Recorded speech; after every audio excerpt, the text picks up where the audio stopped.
हम सभी यहाँ पर श्री राधा रानी का बरहों महोत्सव मनाने के लिए, यानी 12 दिन की लाली का उत्सव मनाने के लिए एकत्रित हुए हैं। संसार में जैसे 6 दिन के शिशु का छठी पर्व मनाया जाता है, इसी प्रकार उसके जन्म के 12वें दिन बरहों उत्सव मनाने की परंपरा है। प्रश्न उत्पन्न होता है, जिन राधा का बरहों महोत्सव हम मना रहे हैं वो राधा कौन है? बहुत से लोग ये प्रश्न करते हैं, श्री राधा कौन है? क्यों? ये प्रश्न क्यों उत्पन्न होता है? क्योंकि वेदों में कुल 3 ही तत्व बताए गए हैं जो नित्य हैं, सनातन हैं, शाश्वत हैं। केवल 3 तत्व।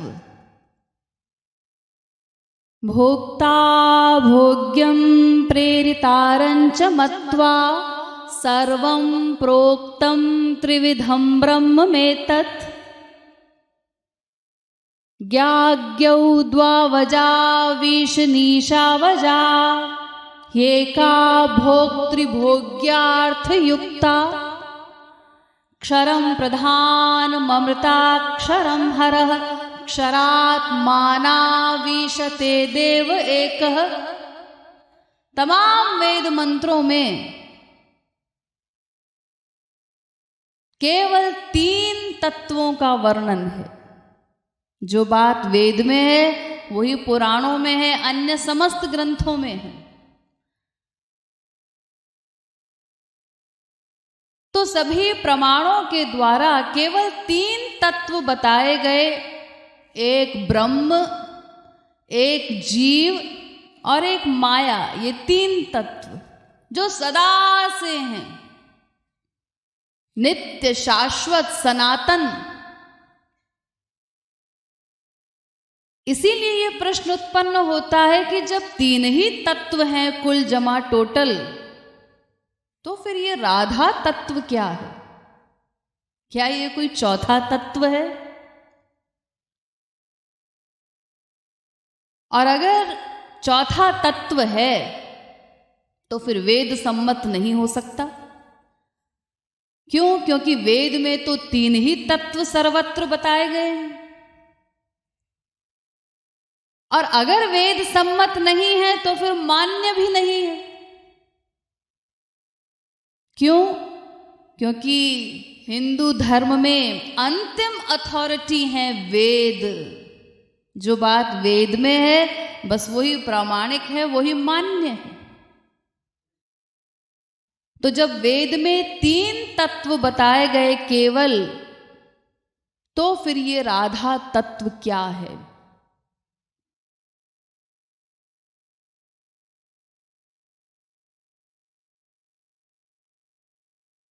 हमारे पास 2 चीजें हैं।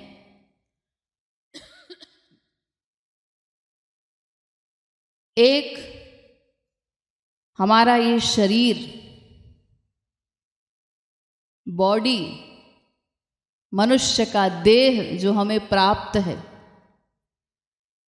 ये शरीर 5 महाभूत का है, मटीरियल है, माइक है। ये हमारा ओरिजिनल स्वरूप नहीं, ये नकली मैं है, जिसको अज्ञानतावश हम मैं मान लेते हैं। इस शरीर के भीतर एक आत्मा है, जीव तत्व। वो हमारा ओरिजिनल स्वरूप है, असली मैं, जीवात्मा का। इसीलिए जब वो आत्मा निकल जाता है, जब कोई संसार से चला जाता है, तो हम क्या कहते हैं उसके लिए? वो मर गया। कौन मर गया? राजेंद्र। राजेंद्र मर गया। तो राजेंद्र आप किसको कह रहे हैं? वो कौन था? आत्मा या फिर बॉडी? हाँ जी, वो अब हम आत्मा को राजेंद्र कह रहे हैं क्योंकि बॉडी तो यहीं रखा हुआ है। तो उसके लिए हम कह देते हैं, अब हम आत्मा के लिए कह रहे हैं कि राजेंद्र मर गया,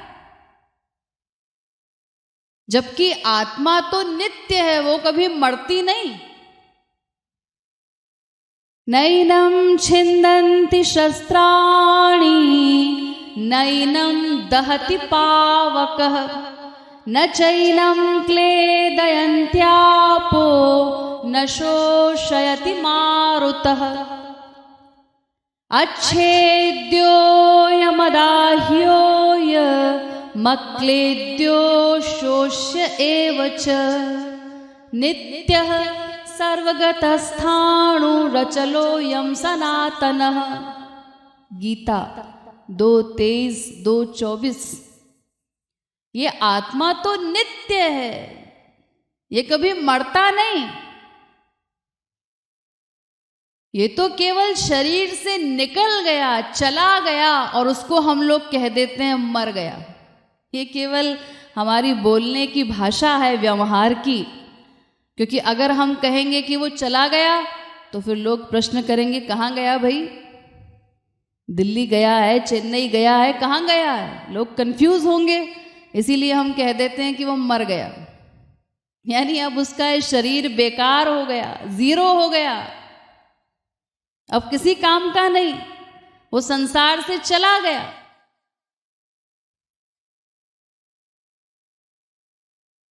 तो ये जो नकली मैं है, हमारा शरीर, ये आत्मा का नित्य दास है, सदा दासता करता है।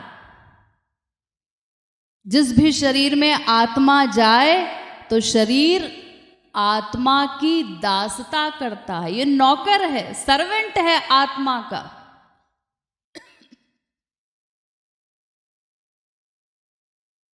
हम जो कुछ भी करते हैं, जो भी वर्क हमारा है, सोचना, प्लानिंग करना, प्रैक्टिकल कुछ भी करना, वो सब किस लिए है? केवल आत्मा के लिए, और किसी के लिए नहीं। और उसी को हम लोग गंवारी भाषा में कह देते हैं अपने लिए। हम जो कुछ करते हैं अपने लिए करते हैं बस। न वारे पत्युः कामाय पतिः प्रियो भवत्यात्मनस्तु कामाय पतिः प्रियो भवति। न वारे जायायै कामाय जाया प्रिया भवत्यात्मनस्तु कामाय जाया प्रिया भवति। न वारे पुत्राणां कामाय पुत्राः प्रिया भवन्त्यात्मनस्तु कामाय पुत्राः प्रिया भवन्ति। न वारे वित्तस्य कामाय वित्तं प्रियं भवत्यात्मनस्तु कामाय वित्तं प्रियं भवति। न वारे सर्वस्य कामाय सर्वं प्रियं भवत्यात्मनस्तु कामाय सर्वं प्रियं भवति। आत्मा वारे द्रष्टव्यः श्रोतव्यो मंतव्यो निधिध्यासितव्यो। मैत्रेयी बृहदारण्यकोपनिषद। हमारा प्रत्येक कर्म केवल आत्मा के लिए है, उसको सुखी करने के लिए, उसको प्रसन्न करने के लिए। हर क्षण, क्योंकि एक भी क्षण हम अकर्मा नहीं रह सकते। न हि कश्चित् क्षणमपि जातु तिष्ठत्य कर्मकृत। अकर्मा नहीं रह सकते हम, तो प्रत्येक क्षण कर्म करेंगे, करते हैं। और जो भी कर्म करेंगे वो केवल आत्मा के लिए ही करेंगे, बस,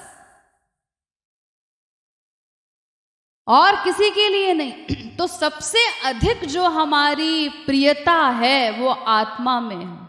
अगर हमसे कोई प्रश्न करे तुम्हें सबसे प्यारा कौन है, तो एक ही उत्तर है, आत्मा।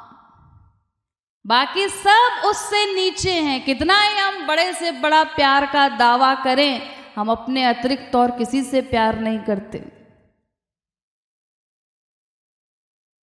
आत्मा से कम प्रियता अंतःकरण में, उससे कम प्रियता शरीर में, उससे कम प्रिय फिर जो अन्य रिश्तेदार हैं, माँ बाप, बेटा, स्त्री, पति इत्यादि, वो उससे भी कम प्रिय हैं। उससे भी कम प्रिय दोस्त, फिर उससे भी कम प्रिय नौकर, और जो सबसे कम प्रिय वो है पड़ोसी। उससे सबसे कम स्वार्थ सिद्ध होता है। तो हमारा ये शरीर आत्मा का दास है, सर्वेंट है। और जिस प्रकार हमारा ये शरीर सर्वेंट है आत्मा का, ऐसे ही आत्मा दास है परमात्मा का। क्यों? क्योंकि ये आत्मा भी शरीर है। हमारी जो आत्मा है उसे भी शरीर कहा गया। यस्येदं शरीरम, यस्यात्मा शरीरम, यस्याक्षरम शरीरम, वो भगवान का शरीर है। और उसकी आत्मा यानी हमारी आत्मा की आत्मा है परमात्मा।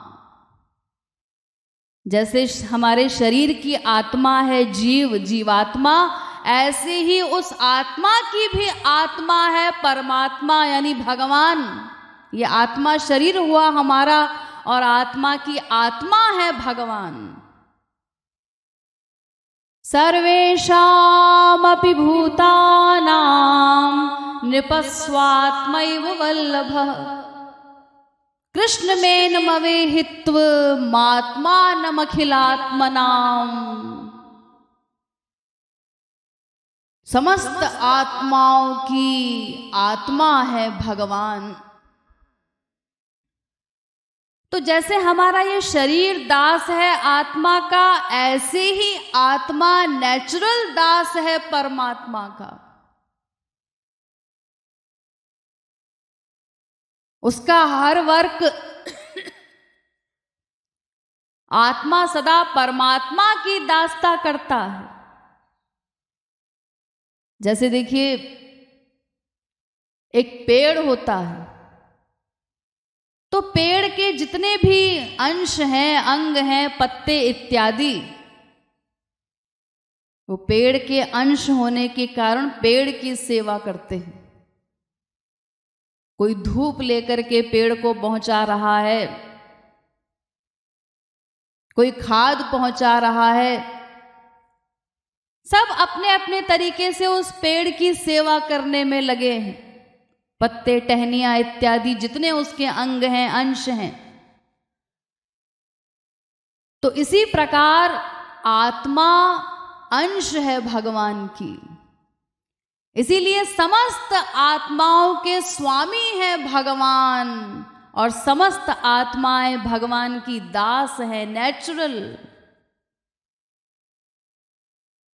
नेचुरल दास, नित्य दास। ये नहीं कि अगर हम दासता कर लें भगवान की तो अच्छा रहेगा, अच्छा रहता, अच्छा रहेगा वहेगा की बात नहीं है। नेचुरल दास है आत्मा परमात्मा का।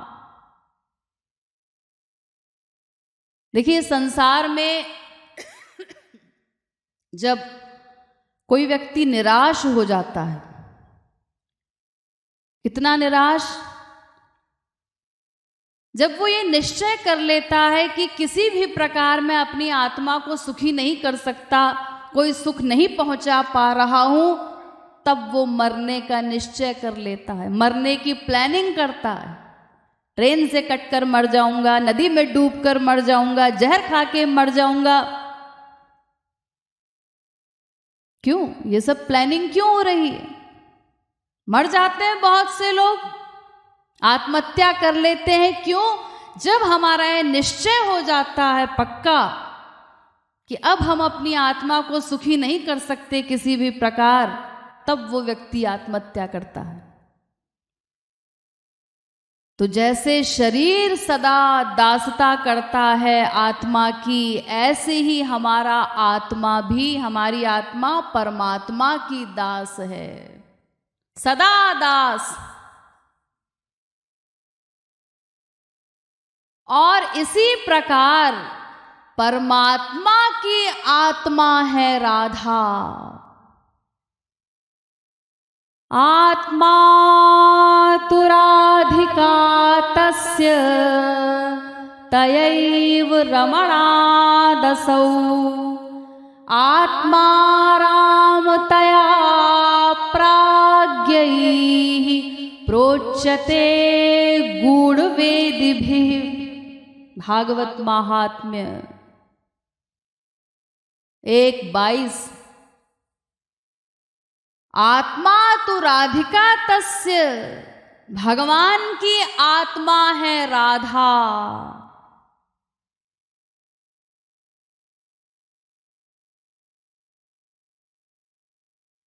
आत्मा रामस्य कृष्णस्य ध्रुवमात्मास्ति राधिका।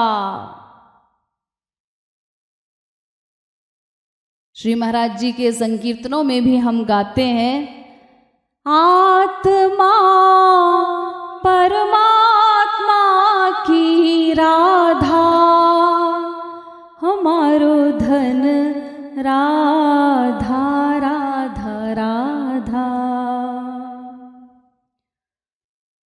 भगवान की आत्मा है राधा। इसीलिए श्री कृष्ण सदा उनकी चाकरी करते हैं। अभी मैंने आपको बताया ना, जैसे हमारा शरीर आत्मा की दासता करता है, सदा दास है आत्मा का, ऐसे ही आत्मा की आत्मा है परमात्मा, तो हमारी आत्मा परमात्मा की दास है सदा। ऐसे ही भगवान की आत्मा है राधा, इसीलिए श्री कृष्ण उनकी सदा दासता करते हैं, चाकरी करते हैं, उनको अपनी स्वामिनी मानते हैं। अनेक प्रकार की सेवा द्वारा उनको रिझाने का प्रयास करते हैं।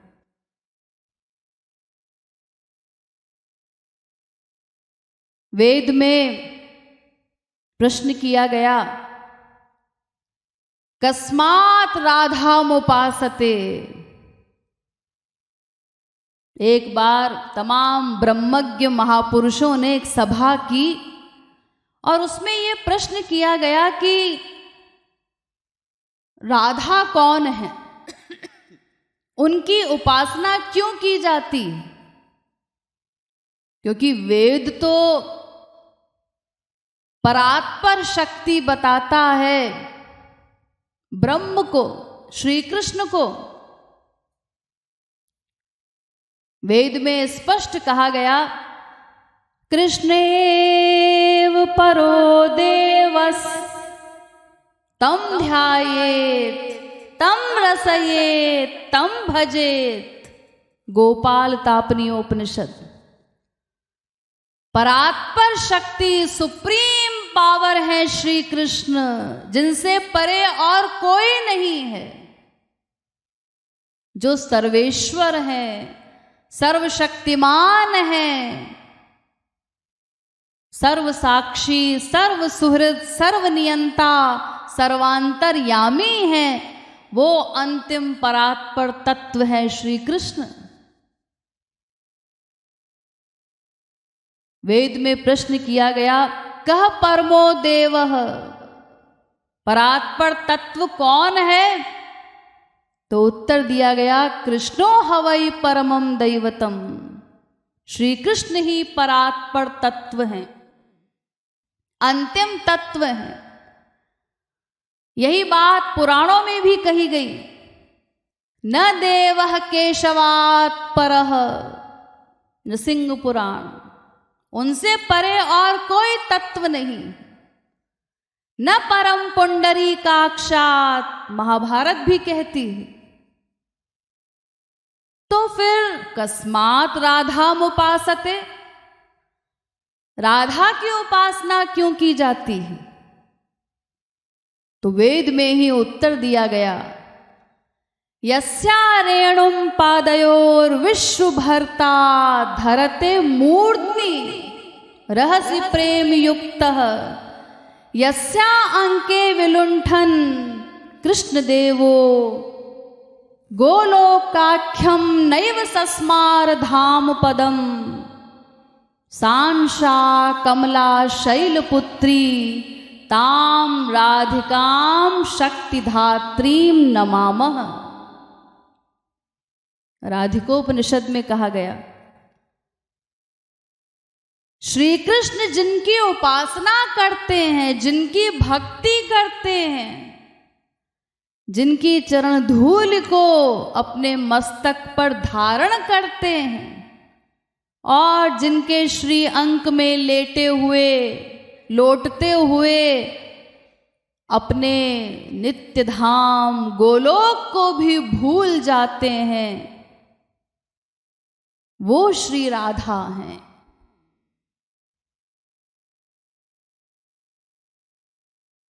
श्री कृष्ण की स्वामिनी है राधा, उनकी आत्मा है राधा। इसीलिए श्री कृष्ण सदा सेवक बने रहते हैं। आप लोगों ने सुना होगा रसखान के विषय में भी भगवान ने अपने इसी आराधक स्वरूप में रसखान को दर्शन प्रदान किए। ब्रह्म में ढूंढ्यो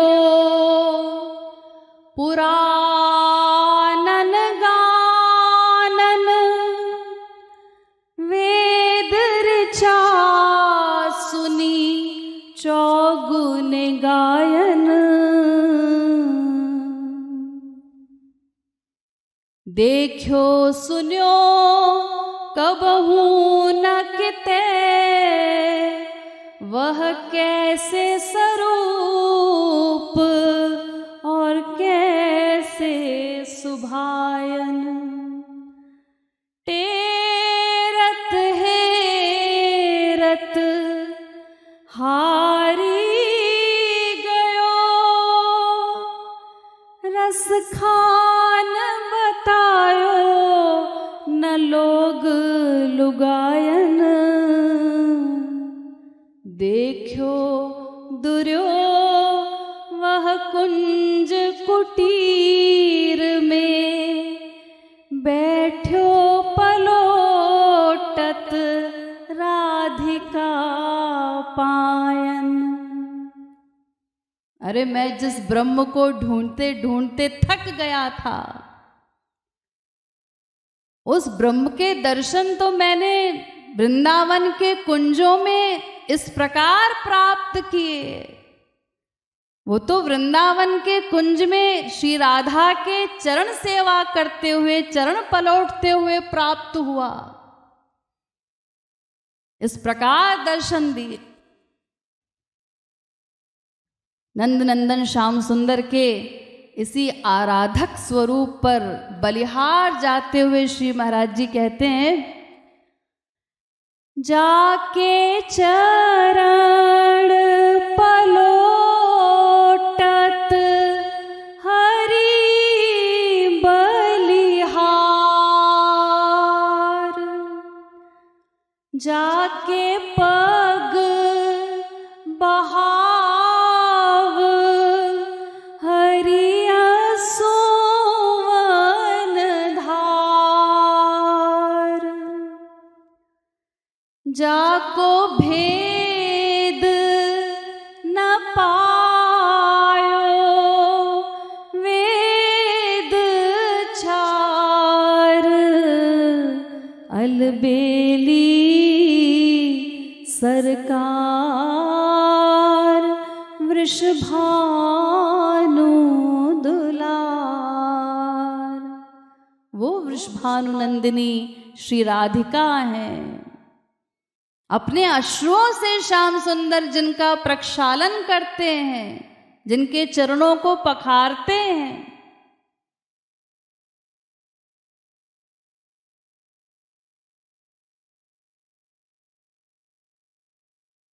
तो परमात्मा की आत्मा है राधा।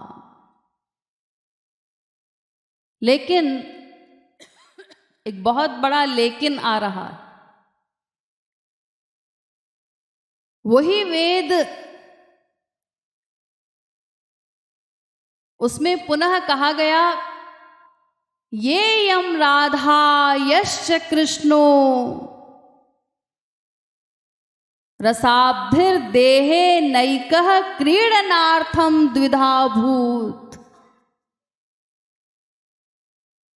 वेद आगे कहता है कि राधा कृष्ण दोनों एक ही हैं, दोनों में कोई भेद नहीं है। क्रीडनार्थम द्विधा भूत, केवल लीला करने के लिए वो दो बन गए।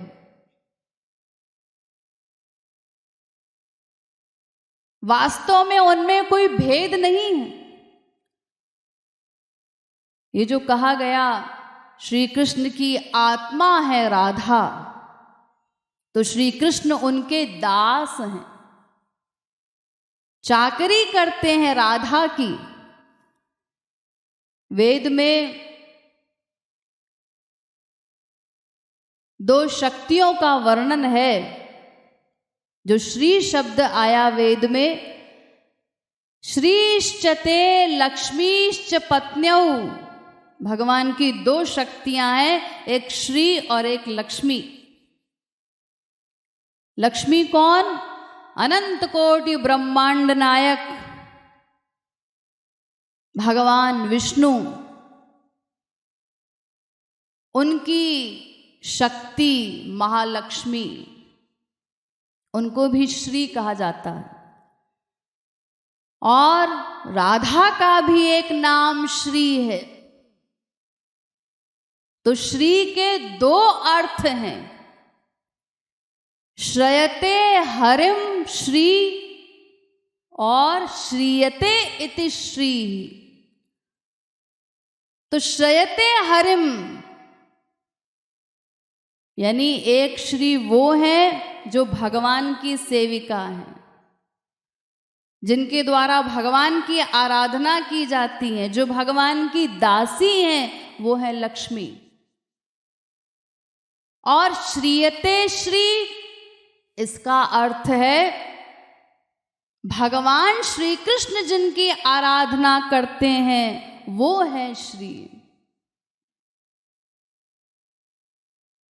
तो लक्ष्मी के विषय में तो हम जानते ही हैं। कई लोगों को कंफ्यूजन होता है इस श्री नाम से। वो समझते हैं केवल श्री का अर्थ है लक्ष्मी। कौन सी लक्ष्मी? यहां महालक्ष्मी की बात हो रही है।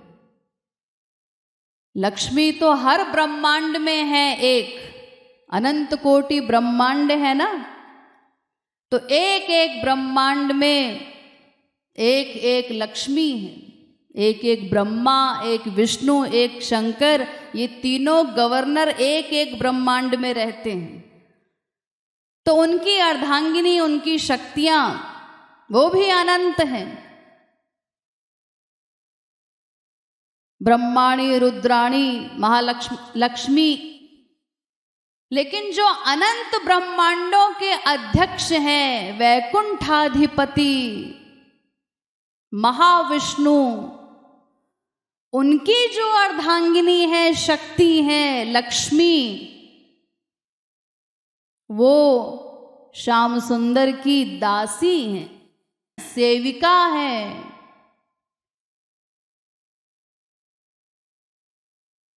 श्याम सुंदर के रस को प्राप्त करने के लिए घोर तपश्चर्या करती हैं। यद्वांछया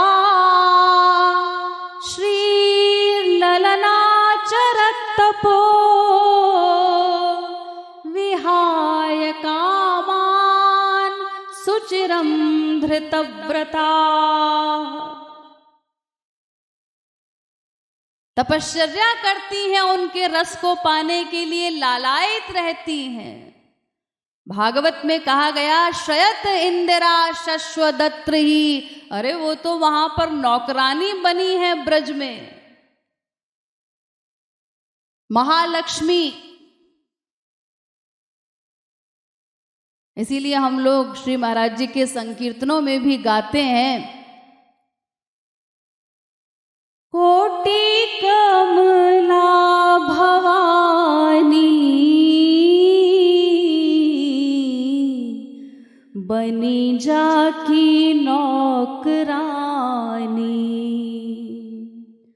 कोटि कमला भवानी लक्षशः कमला दास्यः आदि पुराण में कहा गया। अनंत ब्रह्मा, अनंत विष्णु, अनंत शंकर और उनकी ये समस्त शक्तियां सब दास दासी हैं। ऐसी मेरी राधे रानी प्रेम सुखदानी कमला भवानी वानी करे अगवानी।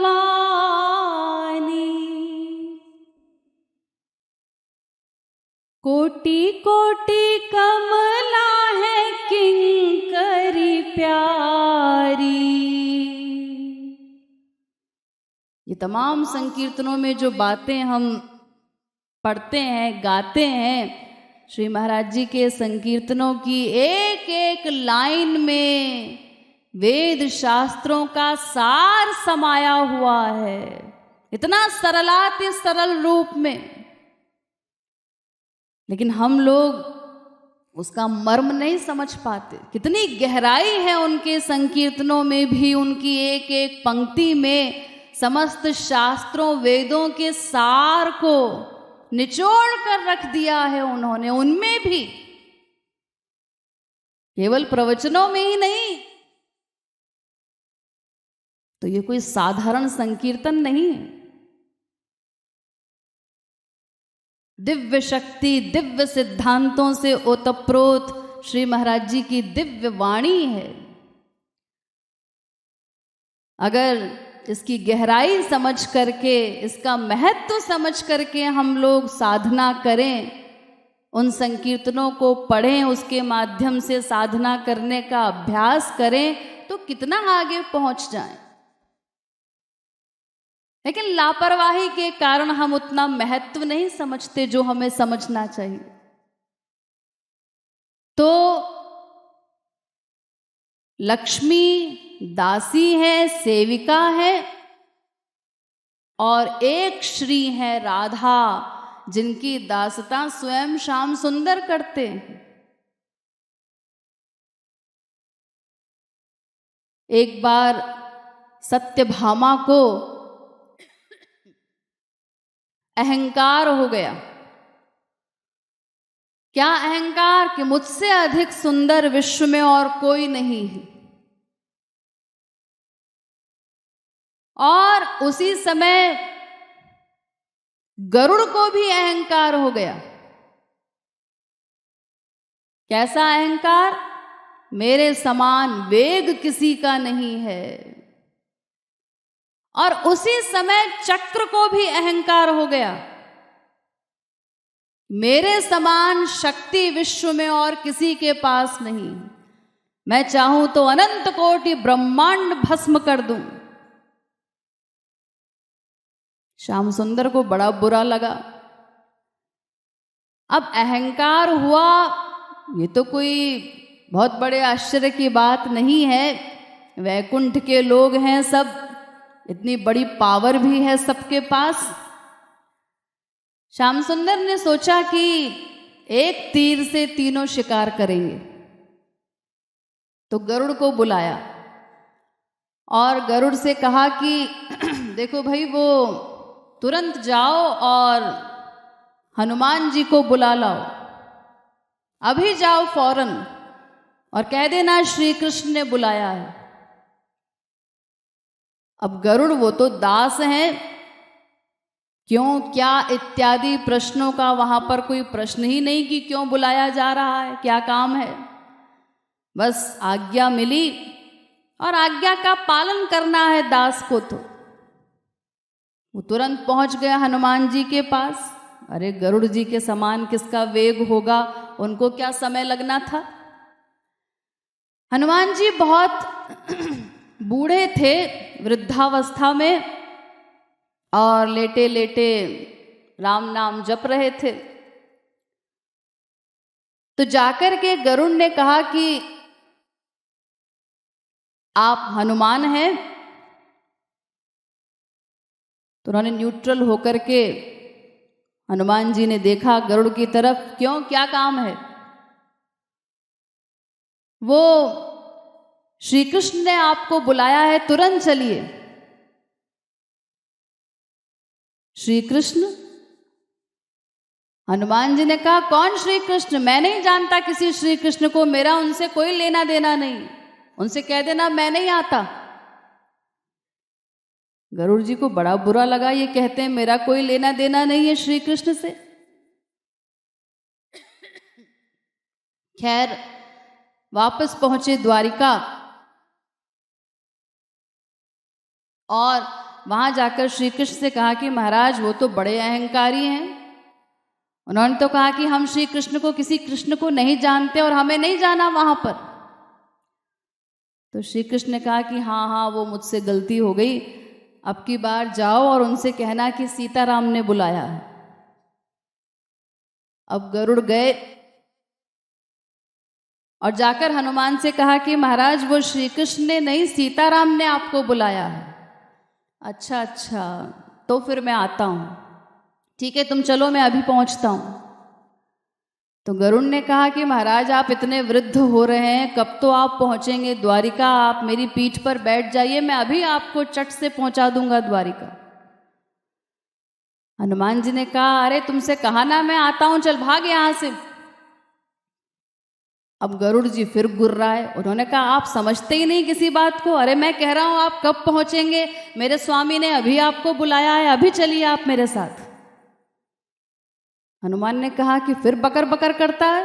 उनको आया गुस्सा और अपनी पूंछ में लपेट के गरुड़ को इस प्रकार से फेंका कि वो सीधे समुद्र में जाकर के गिरे। और इसके बाद इधर से हनुमान जी चले, उनके समान वेग भला किसका होगा। मनोजवम मारुत तुल्य वेगम, वो चक से द्वारिका पहुंच गए। तो वहां पर चक्र पहरा दे रहा था, वो अपने स्वामी की सेवा में तैनात रहता है। तो चक्र की पहरेदारी में एक बंदर दिखाई दिया। चक्र ने तुरंत रोका, है बंदर कहाँ जाता है अंदर। और हनुमान जी को आया गुस्सा, उन्होंने चक्र को यूं उठाया और उसको भी अपने मुंह में रख लिया। और अब पहुंचे अंदर। तो उनके पहुंचने से पहले श्री कृष्ण ने सत्यभामा से कहा कि देखो भाई वो हनुमान अंदर आ रहे हैं और तुम तो जानती हो अभी तो वो वैसे ही गुस्से में हैं, तो तुरंत हमको सीता राम बन जाना चाहिए, मैं राम बन जाता हूं और तुम सीता बन जाओ। अरे उसमें कौन सी देर लगनी।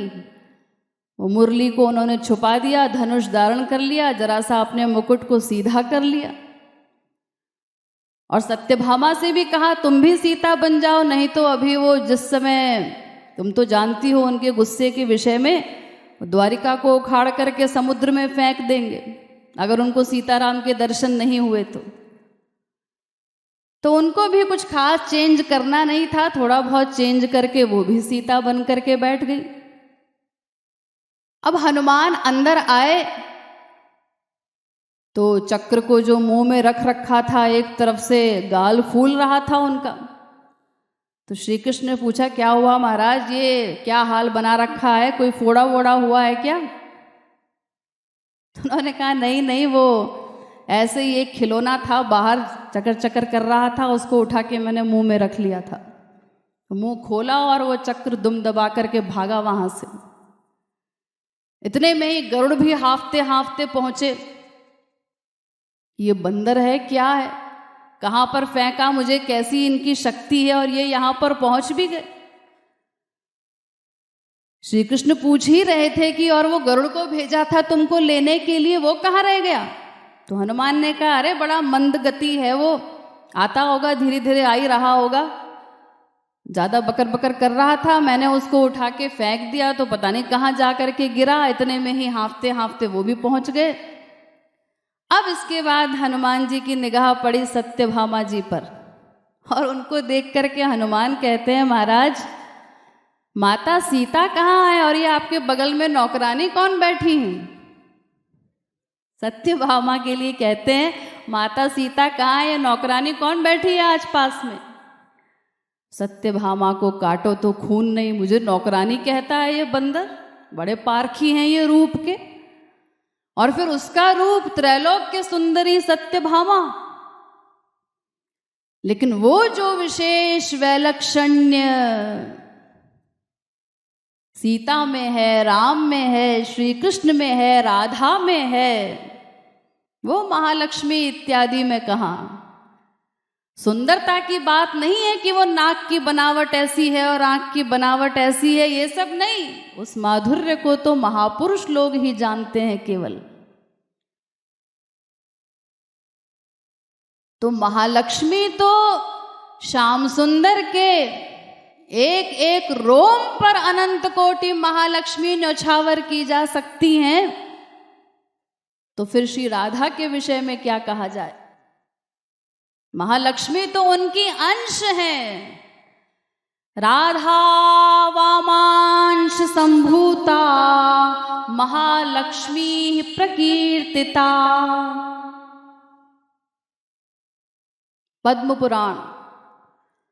राधा के बाएं भाग से महालक्ष्मी प्रकट हुई, उनकी अंश स्वरूपा है, वो तो उनकी दासी हैं। उनकी चरण रज से अनंत कोटि विष्णु उत्पन्न होते हैं। यस्यांग्रि रजः कोटि विष्णु प्रजायते। पद्म पुराण। तो कहाँ वो दासी लक्ष्मी और कहाँ स्वामिनी श्री राधा, जिनकी आराधना स्वयं श्याम सुंदर करते हैं। वेद में स्पष्ट कहा गया कृष्णेन आराध्यते इति राधा।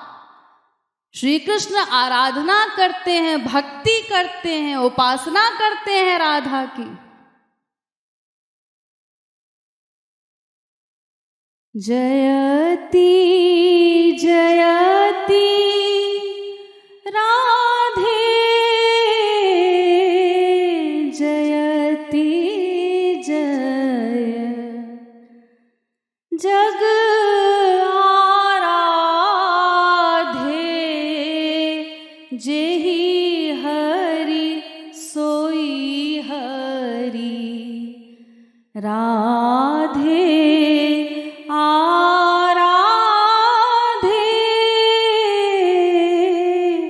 जयति जय राकहि गिरत धरणी पर मूर्छित। राकहि गिरत धरणी मूर्छित। मुख कहि सक नाधे जयति जय। ऐसी उपासना, ऐसी आराधना की पूरा राधे का उच्चारण भी नहीं कर पाते, रा कहते ही मूर्छित हो जाते हैं, प्रेम विभोर होकर समाधिस्थ हो जाते हैं, आगे धे नहीं कह पाते। जाकी भक्ति करे बनवारी प्यारी प्यारी श्री बरसाने वाली। सारा संसार जिन भगवान की उपासना करता है, विधि हरिहर आराध्य मुरारी, तिन्हूं आराध्या सुकुमारी। सारे जगत के स्वामी जिनकी उपासना करते हैं वो श्री राधा हैं।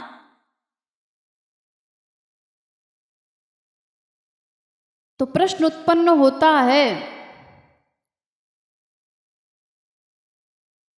कि अगर वेद दोनों को एक बताता है, जैसा कि अभी अभी मैंने आपको बताया, ये यम राधा यश्च कृष्णो रसाब्धिर्देहे नैकः क्रीडनार्थम द्विधा भूत।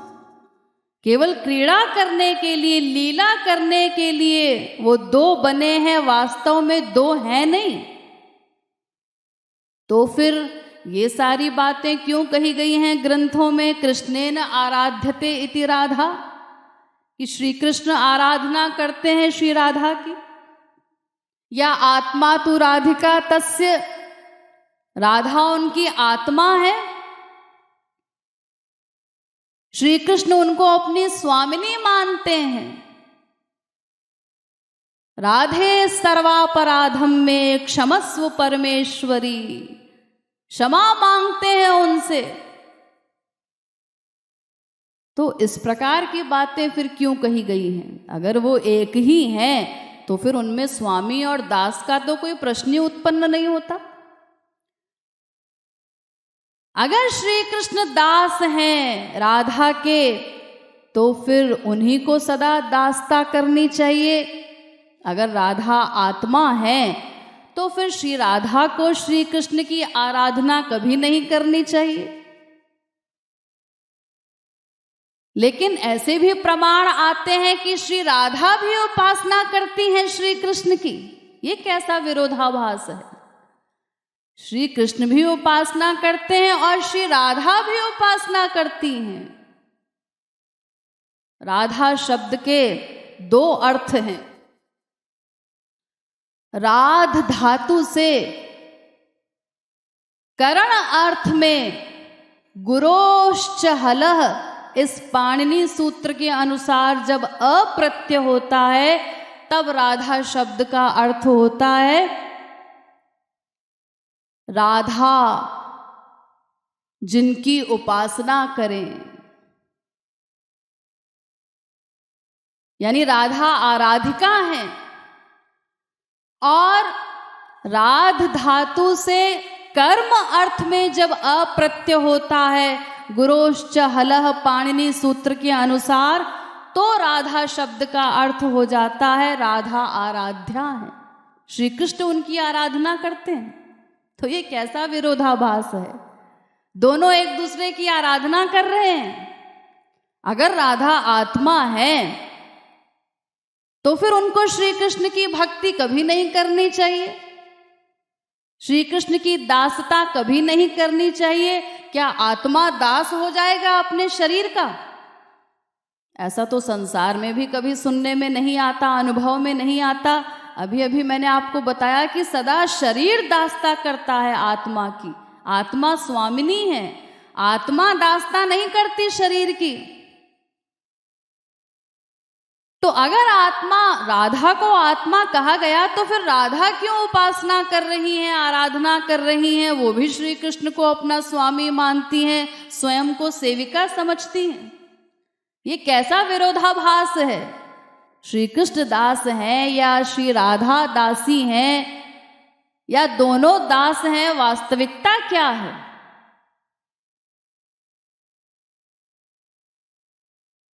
इसको समझना है कि इस प्रकार की अलग अलग बातें क्यों कही गई।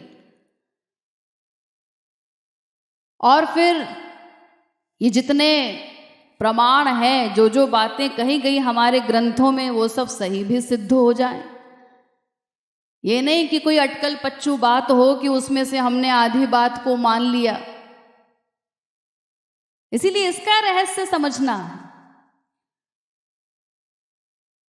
देखिए, भगवान और भगवान का देह, ये दोनों एक ही हैं। हमारे पास जैसे दो चीजें हैं ना, एक हमारा ये शरीर और एक इससे अलग इसके भीतर जो तत्व है आत्मा, यानी देही। आत्मा को देही कहते हैं, शरीरी भी कहते हैं। तो एक शरीर और एक शरीरी, ये दो चीजें हैं हमारे पास। लेकिन भगवान के शरीर में ऐसा नहीं होता कि उनके शरीर में ये दो चीजें हो, उनका शरीर अलग हो और उनकी आत्मा अलग हो, ऐसा नहीं। भगवान स्वयं अपना शरीर बन जाते हैं, उनमें देह देही का भेद नहीं होता। ये दो चीजें नहीं है वहां पर, शरीर और आत्मा जैसी कोई दो बात नहीं है वहां। देह देही भिदा चैव नेश्वरे विद्यते क्वचित।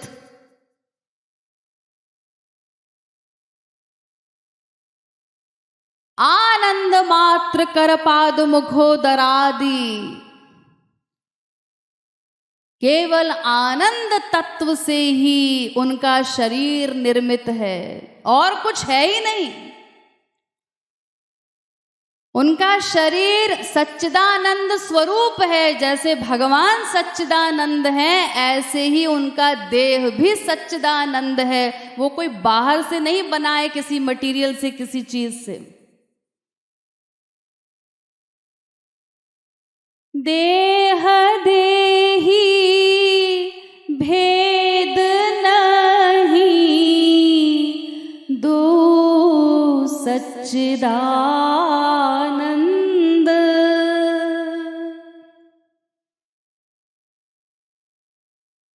देही देह भेद नहीं, ए ज्ञान लाउर।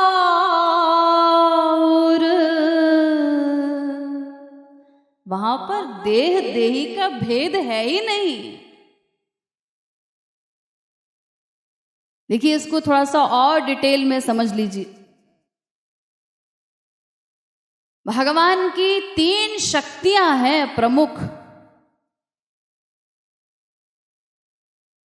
सच्चित आनंद, ये तीन भगवान के अभिन्न स्वरूप हैं। सत ब्रह्म, चित ब्रह्म, आनंद ब्रह्म। तो इसमें से सत ब्रह्म की शक्ति का नाम है संधिनी। चित ब्रह्म की शक्ति का नाम है संवित, और आनंद ब्रह्म की शक्ति का नाम है हिलादनी। तो संधिनीर सार अंश शुद्ध सत्व नाम, एक विशुद्ध सत्व होता है। ये क्या होता है? संधिनीर सार अंश शुद्ध सत्व नाम। ये जो संधिनी शक्ति है भगवान की, उस संधिनी शक्ति का भी जो सारभूत तत्व है, वो कहलाता है शुद्ध सत्व, विशुद्ध सत्व। एक तो अशुद्ध सत्व होता है माया का, यह सत्व गुण, रजोगुण, तमोगुण वाला, वो नहीं। एक होता है विशुद्ध सत्व। इसी सत्व से जीव को भगवत प्राप्ति होती है, माया निवृत्ति होती है उसकी। तो ये जो विशुद्ध सत्व है, इसमें जब संधिनी शक्ति प्रधान होती है तो ये आधार शक्ति कहलाती है। और इससे फिर नंद, यशोदा, गोलोक इत्यादि का निर्माण होता है। और इसी विशुद्ध सत्व में जब संवित शक्ति प्रधान होती है तो इसका नाम हो जाता है आत्मविद्या। और इसी विशुद्ध सत्व में जब हिलादनी शक्ति प्रधान होती है तब ये गुह्य विद्या कहलाती है। तो जब विशुद्ध सत्व में ये तीनों शक्तियां, संधिनी, संवित और हिलादनी, ये तीनों शक्तियां प्रधान होती हैं विशुद्ध सत्व में, तब भगवान का देह बनता है। तो उसमें बाहर का कोई सामान, बाहर का कोई और मटेरियल नहीं है, वो स्वयं अपना देह बन जाते हैं। जैसे वो सच्चिदानंद स्वरूप हैं, ऐसे ही उनका देह भी सच्चिदानंद स्वरूप है। वहां ये दो चीजें हैं ही नहीं, शरीर अलग और आत्मा अलग।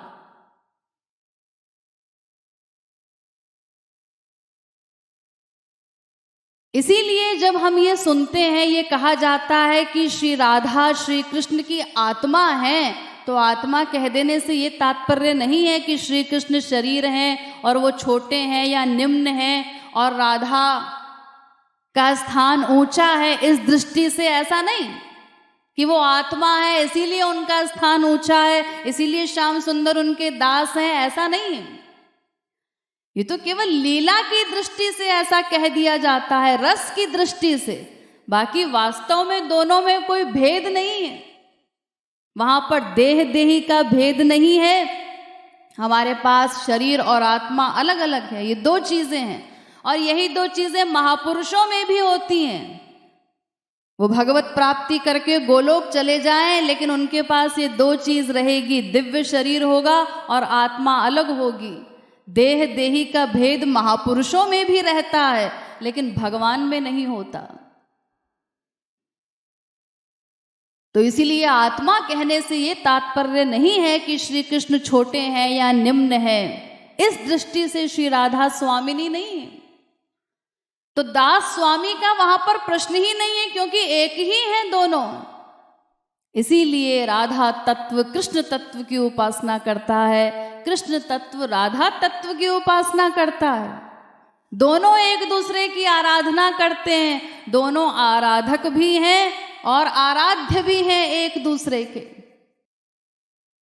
राधा कृष्णयोरेकासनम एका बुद्धि एकम मनः एक आत्मा एकम ज्ञानम एकम पदम एका आकृति अतो द्वयोर न भेदः काल गुणातीत्वात् काल माया गुणातीत्वात्। वहां पर दो का प्रश्न ही नहीं है, केवल देह उन्होंने दो धारण कर लिए।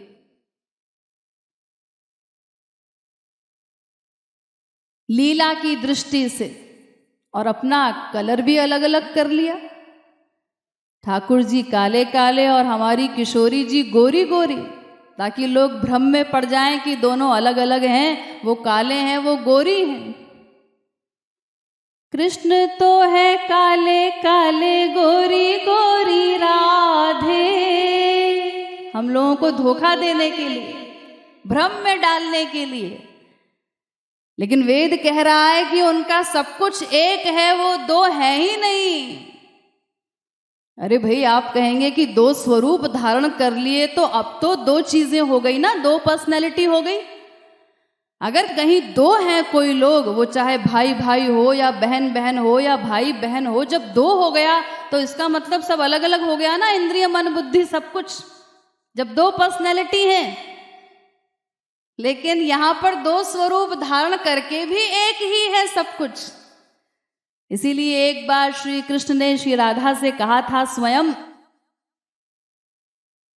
देहस्तेपि त्वमपि च ममासीति हन्त प्रवादः प्राणस्तेहं त्वमपि च ममासीति तावत् प्रलापः। हे श्री राधा, अगर मैं कहूं कि तुम मेरी आत्मा हो, मैं तुम्हारा शरीर हूं, तो ऐसा कहना भी गलत होगा। अगर मैं कहूं तुम मेरी प्राण हो, ये भी सही नहीं होगा। त्वं मे ते स्यामहमपि च तद्बाधितं साधु राधे नो युक्तौ नौ प्रणय विषये युष्मदस्मत् प्रयोगः।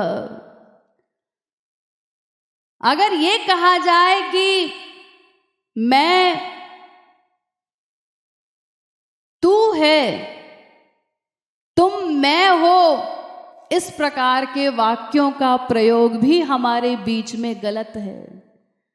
मैं तू इत्यादि शब्दों का प्रयोग हमारे बीच में हो ही नहीं सकता, क्योंकि हम दोनों एक ही हैं। अरे मैं और तू, ये तो दो पर्सनैलिटी के बीच में इन शब्दों का प्रयोग होता है। जब दो लोग हैं तब एक मैं है, एक तू है। लेकिन जहां एक ही है वहां पर इन शब्दों का प्रयोग ठीक नहीं है। तो केवल व्यवहार की दृष्टि से बोल दिया जाता है, लेकिन पारमार्थिक दृष्टि से दोनों को दो कहना ही गलत है, क्योंकि वो तो दोनों एक ही हैं। सचरिरंसुरात्मानम द्विधा चक्रे। वेद कहता है केवल खेल करने के लिए, क्रीड़ा करने के लिए दो स्वरूप बना लिए अपने।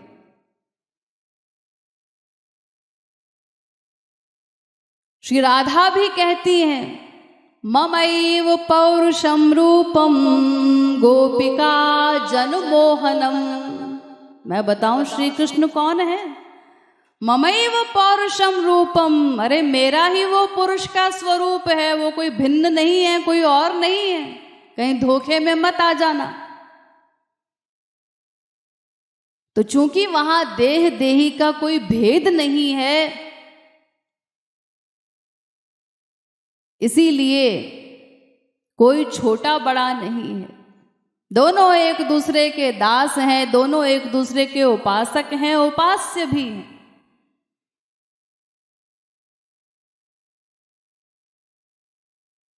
और स्पष्ट समझिए, देखिए एक शक्ति होती है और एक शक्तिमान होता है। तो कोई भी शक्तिमान शक्ति के आधार पर ही कोई कर्म करता है। बिना शक्ति के कोई कुछ नहीं कर सकता। शक्तिमान हम लोग भी हैं। ज्ञान शक्ति, इच्छा शक्ति, क्रिया शक्ति, ये सब शक्तियां हमारे पास भी हैं जो भगवान के पास हैं। उनमें कोई अंतर नहीं। अंतर बस ये है कि उसके पास अनंत शक्ति है हर चीज की, और हम अल्प शक्तिमान हैं। बहुत थोड़ी सी शक्ति है हमारी। अगर हम भी वो अनंत शक्तिमान बनना चाहते हैं तो अपने आप को शक्तिमान से जोड़ दें, तो फिर हम भी अनंत शक्तिमान हो जाएं, अनंत शक्ति से युक्त हो जाएं। तो देखिए कोई भी शक्तिमान शक्ति के आधार पर ही कोई भी कर्म करता है। शक्ति न हो तो कोई वर्क होगा ही नहीं। तो ब्रह्म वो क्या था? केवल सत्ता मात्र। जो परात्पर शक्ति, सुप्रीम पावर है ब्रह्म, वो पहले अकर्ता था। केवल सत्ता मात्र, न कोई गुण न रूप, कोई बात नहीं।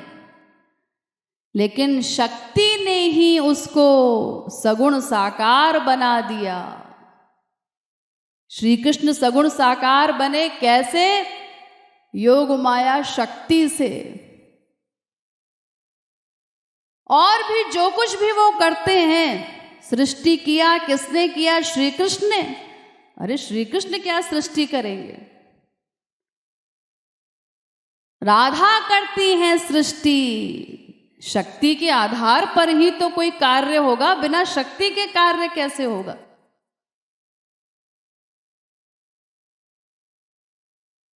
बिना शक्ति के तो हमारे मदन गोपाल वो ठन पाल मदन गोपाल कहलाएंगे, जीरो। अरे बिना शक्ति के कोई कर्म होगा कैसे?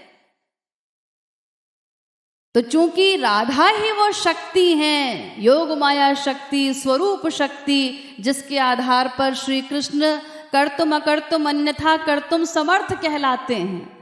यानी जो चाहे करें, जो चाहे ना करें, जो चाहे उल्टा करें, वो सब कुछ करने में समर्थ हैं इसी शक्ति के आधार पर।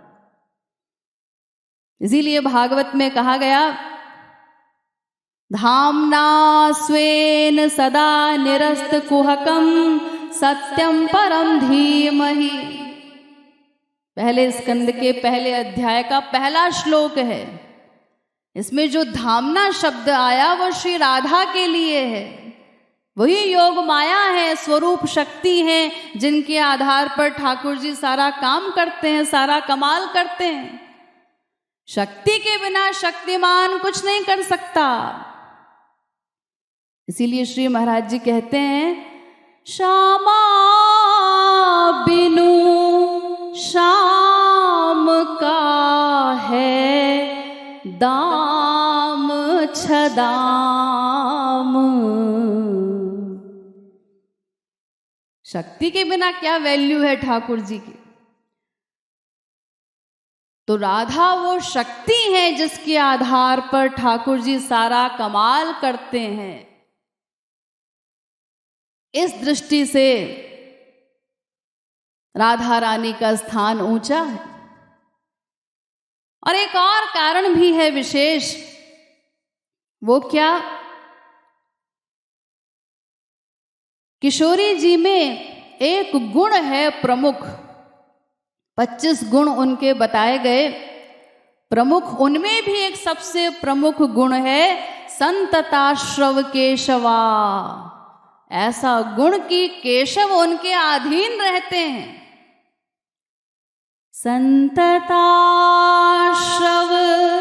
केशवा का गोविंद राधे भाव कृष्ण स्वामिनी है राधा बता दे।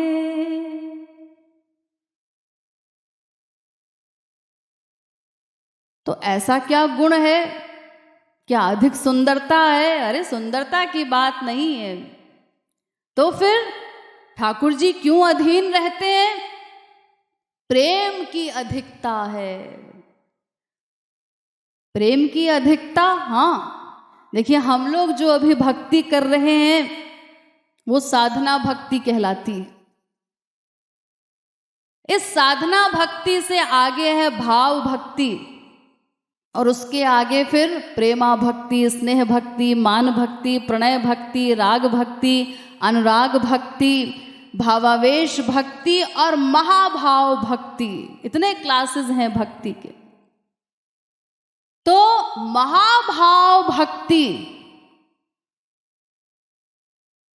इस महाभाव भक्ति के भी 2 भेद हैं, एक मादन और एक मोदन। ये मोदन ही वियोग में मोहन कहलाता है, और फिर उसी का एक स्वरूप बनता है दिव्योन्माद, जिसमें संजल्प, विजल्प, प्रतिजल्प, उज्ज्वल्प इत्यादि 10 प्रकार हैं उस दिव्योन्माद के। तो ये जो मोदन महाभाव है, यहां तक श्री कृष्ण पहुंचते हैं। लेकिन जो मादन महाभाव है वहां तक श्री कृष्ण भी नहीं पहुंच सके। वो केवल किशोरी जी की सीट है, रिजर्व्ड। मादनाख्य महाभाव वो केवल श्री राधा का है। सर्वभावोद्गमोल्लासी मादनो यम परात्परः राजते ह्लादिनी सारो राधायामेव यः सदा। उज्ज्वल नीलमणि। ये रस श्री कृष्ण को भी प्राप्त नहीं होता।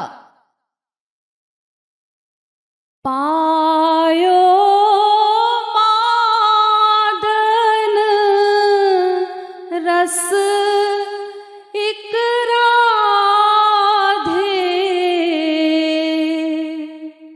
नहीं पायो गोविंद राधे राधे। ये रस ठाकुर जी को भी प्राप्त नहीं होता। इसीलिए इस रस को पाने के लिए श्याम सुंदर सदा लालायित रहते हैं, तरसते रहते हैं। जेहि मादन रस हित पिय तरसत, सोई मम स्वामिनी श्री राधे।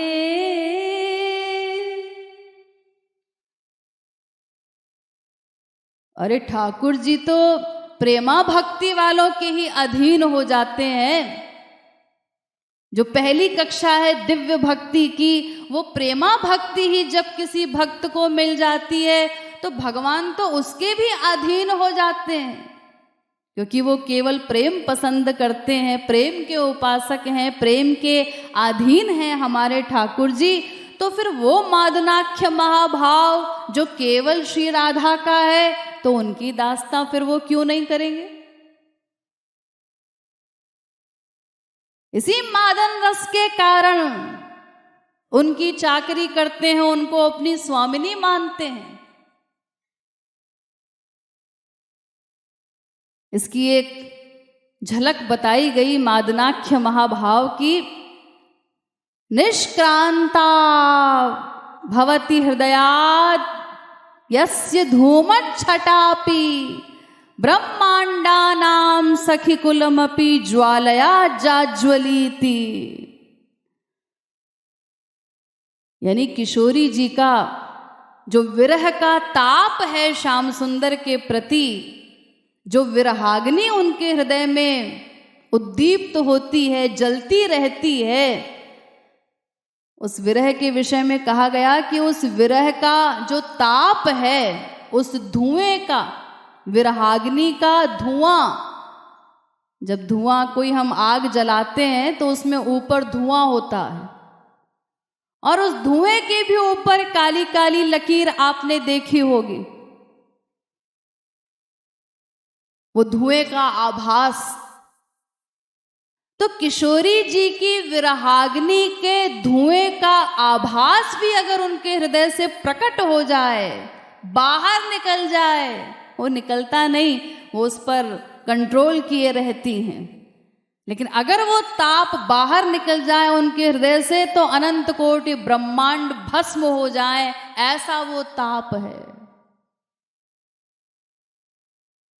धुआं भी निकले यदि विरहाग श्यामा, सारा जग भस्म होवे कहें ब्रज बामा। श्यामा श्याम गीत। तो ये सर्वोच्च मादनाख्य महाभाव, इसी के कारण ठाकुर जी सदा दास बने रहते हैं, किशोरी जी की भक्ति करते हैं, और ऐसी भक्ति के सर्वत्र राधा राधा का ही अनुभव करते हैं। गेहे राधा वने राधा, राधिका भोजने गतौ, रात्रौ राधा दिवा राधा, राधैवाराध्यते मया। जिह्वा राधा श्रुतौ राधा, नेत्रे राधा हृदि स्मृता, सर्वांगे व्यापिनी राधा, राधैवाराध्यते मया। वो कहते हैं मैं जहाँ देखता हूँ, दिन हो रात हो, मैं घर में हूँ, कहीं पर भी हूँ, बाहर हूँ, मुझे सर्वत्र राधा राधा का ही अनुभव होता है। मेरी जिह्वा पर भी राधा, कानों में भी सदा राधा राधा की ही आवाज़ सुनाई पड़ती है, नेत्रों में भी राधा, उन्हीं का सर्वत्र दर्शन होता है, हृदय में सदा वो ही समाई रहती हैं, वो ही दिखाई पड़ती हैं। राधापुरः पश्चिमतश्च राधा, राधाधिसव्यमथ दक्षिणतश्च राधा, राधा खलु क्षितितले गगने च राधा, राधा मयि किल बभूव कुतस्त्रलोकी। आगे पीछे उत्तर दक्षिण सर्वत्र हर दिशा में केवल राधा ही राधा का अनुभव होता है। प्रासादे सा दिशि दिशि च सा पृष्ठतः सा पुरः सा पर्यंके सा पथि पथि च सा तद्वियोगातुरस्य हंहो चेतः प्रकृतिरपरा नास्ति मे कापि सा सा जगति सकले कोयमद्वैतवादः। उसके अतिरिक्त और कुछ अनुभव में आता ही नहीं। हमें भी एक दिन इसी अवस्था पर पहुंचना होगा। श्याम सुंदर जैसे भक्ति कर रहे हैं राधा रानी की, ऐसी ही हमारी भक्ति हो जाए हरि गुरु के प्रति। सदा सर्वत्र केवल उन्हीं का अनुभव हो, उनके अतिरिक्त और कोई चिंतन हो ही ना। तो इस प्रकार भक्ति करते हैं श्याम सुंदर।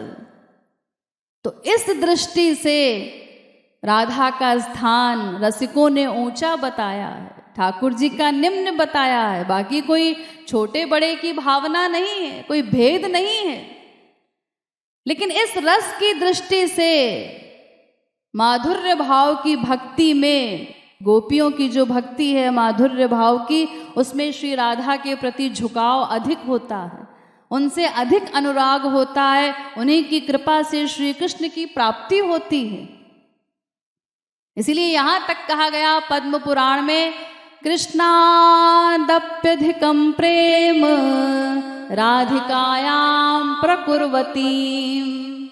ठाकुर जी से अधिक प्रेम श्री राधा में होना चाहिए। यहां तक कहा ब्रह्मवैवर्त पुराण में, आदौ राधा समुच्चार्य पश्चात कृष्णं परात् परम स एव पंडितो योगी गोलोकम याति लीलया। आदौ राधाम समुच्चार्य, पहले राधा नाम का उच्चारण करो और उसके बाद जो श्री कृष्ण का नाम लेता है वो समझदार है, वो सही उपासना कर रहा है और वो गोलोक जाता है।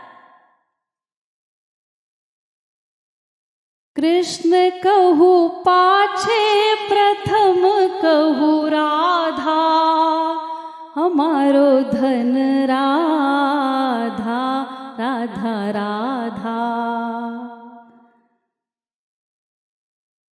तो उनकी भक्ति करने के लिए पहले कहा जा रहा है किशोरी जी के प्रति अधिक अनुराग हो, लेकिन भेद भावना न हो, छोटे बड़े की भावना भूल करके भी न आने पाए स्वप्न में भी, अन्यथा ये बहुत बड़ा नामापराध है। आवयोर भेद बुद्धिम वै यः करोति नराधमः, तस्य वासः कालसूत्रे यावत् चंद्र दिवाकरौ। ब्रह्मवैवर्त पुराण। श्री कृष्ण स्वयं कह रहे हैं कि हम दोनों में जो भेद बुद्धि रखता है कि हम दोनों अलग अलग हैं, तो वो नामापराधी है और वो काल सूत्र नामक नरक में सड़ता है। कब तक? जब तक चांद सूरज है, महाप्रलय तक उसको सड़ना पड़ता है काल सूत्र नरक में, जिसने छोटे बड़े की या भेद भावना कर ली राधा कृष्ण में। इसीलिए श्री महाराज जी भी कहते हैं ना, दोनों में जो भेद माने वाको ज्ञान आसुर। आसुरी ज्ञान है वो, जिसने राधा कृष्ण में भेद भावना की है। अरे भेद तो केवल लीला की दृष्टि से, भेद का वर्णन किया है रसिकों ने, राधा को ऊंचा बताया है, श्याम सुंदर को चाकरी करते हुए उनका वर्णन किया है उन लीलाओं का, वो केवल रस की दृष्टि से, लीला की दृष्टि से। इसीलिए श्री महाराज जी कहते हैं, दोनों में है भेदा भेद, ऐसो राधा गोविंद। भेद भी अभेद भी है कृष्ण और राधे। उनमें भेद भी है, अभेद भी है। जो भेद है वो केवल लीला की दृष्टि से है, रस की दृष्टि से है, वो वास्तविक भेद नहीं है। इसीलिए कभी भी भ्रम नहीं होना चाहिए। दोनों में से किसी को अलग नहीं मानना है, छोटा बड़ा नहीं मानना है। हाँ, झुकाव श्री राधा के प्रति अधिक हो, श्री कृष्ण के प्रति भी अधिक है, या दोनों में समान भी है तो भी ठीक है, भेद भावना न होने पाए। इसीलिए महाराज जी सावधान करते हुए कहते हैं, दो एक है कृपालु, दो एक है कृपालु, मन जनी भटके वो तो भाजो चलो आवे रो तो वंशी वट पे। तो समय अब बहुत हो रहा है, हमें केवल इतना समझना है, जैसे एक अबोध शिशु, वो अपनी माँ के विषय में कुछ नहीं जानता, माँ को नहीं समझ सकता, बस उसे भूख लगी, प्यास लगी, कोई भी तकलीफ हुई, उसके पास केवल एक बल है रोने का। वो रो देता है, यानी माँ के शरणागत है, और माँ उसका सारा कार्य कर देती है, उसे कुछ कहने की भी आवश्यकता नहीं। इसी प्रकार महाभाव स्वरूपिणी श्री राधा रानी हमारी सनातन माँ है। हमारी गति नहीं उन तक पहुंचने की, उनको समझने की। अरे हम क्या, श्री कृष्ण उनका पार नहीं पा सके। जाकी महिमा नहीं सक जानी, धरी कोटिन तनु सारंग पानी। करोड़ों देह धारण करके भी स्वयं पूर्णतम पुरुषोत्तम ब्रह्म श्री कृष्ण भी श्री राधा रानी का पार नहीं पा सकते, उनकी महिमा को जान नहीं सकते। तुम्हारी महिमा श्यामा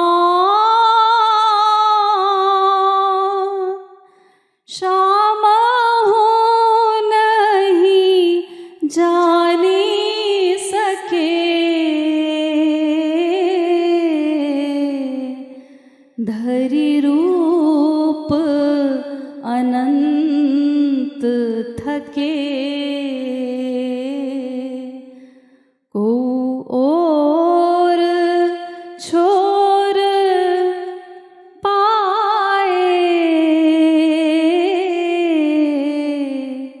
धरि रूप अनंत थके। नहीं और छोर पाए। श्याम सुंदर नहीं पार पा सके जिनका, वहां वेद क्या पहुंचेंगे। यस्या अगम्यताम श्रुतयो वदंती। वेद कहते हैं श्री राधा के विषय में वो अगम्य तत्व है, हम वहां तक नहीं पहुंच सकते, वो पहले ही मौन हो जाते हैं। विविक्ते वेदास्तुवंती, एकांत में वेद स्तुति करते हैं राधा तत्व की। इतना निगूढ़ तत्व है श्री राधा। और वेद की ऋचाएं, वो तो बेचारी दासियां हैं गोपियों की। वृषभानुनंदिनी श्री राधा रानी की दासी हैं गोपियां, और उनकी दासी बनकर ब्रज में आई वेद की ऋचाएं।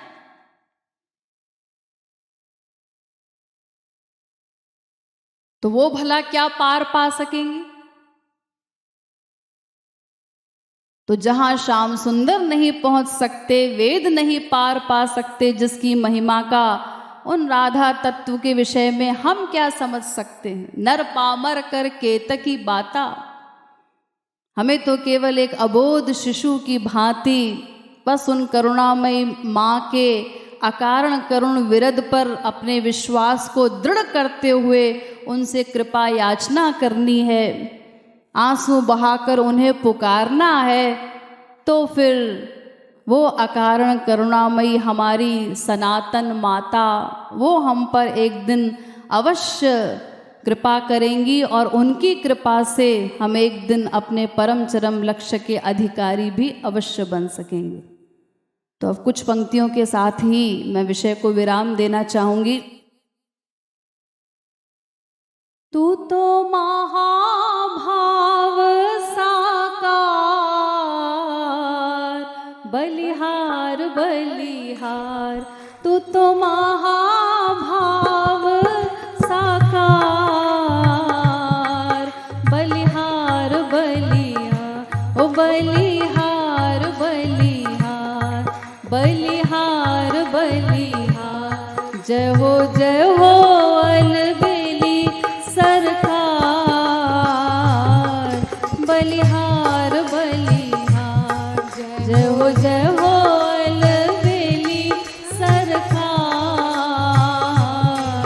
बलिहार बलिहार, तू तो मादन रस अवतार, बलिहार बलिहार, तू तो मादन रस अवतार,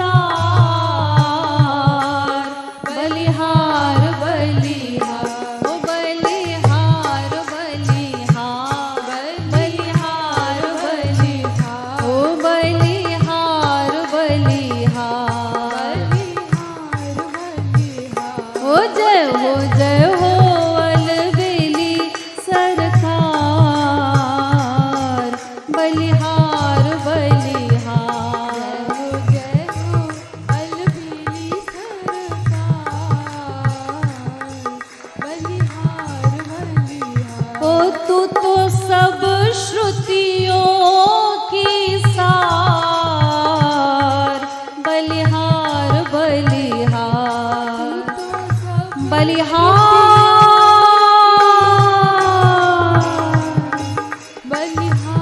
बलिहार, ओ तू तो सब श्रुतियों की सार, बलिहार बलिहार, तू तो सब श्रुतियों की सार, बलिहार बलिहार, बलिहार बलिहार, बलिहार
सद्गुरु सरकार की जय।